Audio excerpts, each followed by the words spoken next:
കണ്ണൂർ ചെറുവാഞ്ചേരിയിൽ 10 പേർക്ക് തെരുവുനായുടെ കടിയേറ്റു. അതിഥി തൊഴിലാളികൾ ഉൾപ്പെടെയുള്ളവർക്കാണ് കടിയേറ്റത്. പരിക്കേറ്റവർ കൂത്തുപറമ്പ് താലൂക്ക് ആശുപത്രിയിൽ ചികിത്സ തേടി. വിവരങ്ങളുമായി നിഖിൽ അളവൂരുണ്ട്. നിഖിൽ, വിശദാംശങ്ങൾ.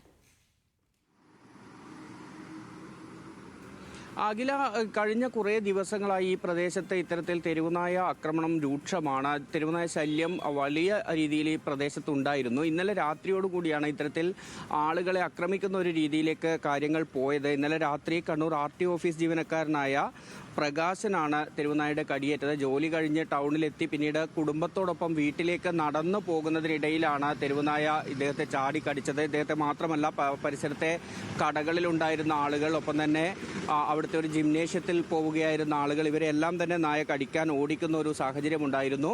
ഞാൻ നേരത്തെ പറഞ്ഞതുപോലെ കുറേ ദിവസങ്ങളായി ഇത്തരത്തിലുള്ള ഒരു പ്രശ്നം അവിടെ നിലനിൽക്കുന്നുണ്ട്. കഴിഞ്ഞ ദിവസം ഈ തെരുവുനായ ഓടിച്ചതിനെ തുടർന്ന് വീണ് ഒരു കുട്ടിക്ക് പരിക്കേൽക്കുന്ന സാഹചര്യം ഉണ്ടായിരുന്നു. ഇന്നലെ രാത്രിയുടേതിന് തുടർച്ചയായി ഇന്ന് രാവിലെയും ഇത്തരത്തിൽ തെരുവുനായ ആക്രമണം പ്രദേശത്ത് ഉണ്ടായി. 2 ഇതര സംസ്ഥാന തൊഴിലാളികൾ, ഒപ്പം തന്നെ ചെറുവാഞ്ചേരി UP സ്കൂളിലെ അധ്യാപകനായ വത്സൻ, അവിടുത്തെ ഒരു കടയിലെ ജീവനക്കാരനായ പ്രമോദ്, ഇങ്ങനെ ഉള്ളവർക്കൊക്കെയാണ് തെരുവുനായുടെ കടിയേൽക്കുന്ന ഒരു സാഹചര്യം ഉണ്ടായത്. കൂട്ടത്തോടുകൂടി നായകൾ ഈ പ്രദേശത്ത് വലിയ ശല്യമായി മാറുന്നു എന്നാണ് നാട്ടുകാരും പറയുന്നത്. നിഖിൽ അളവൂരാണ് കണ്ണൂരിൽ നിന്ന് വിവരങ്ങൾ നൽകിയത്.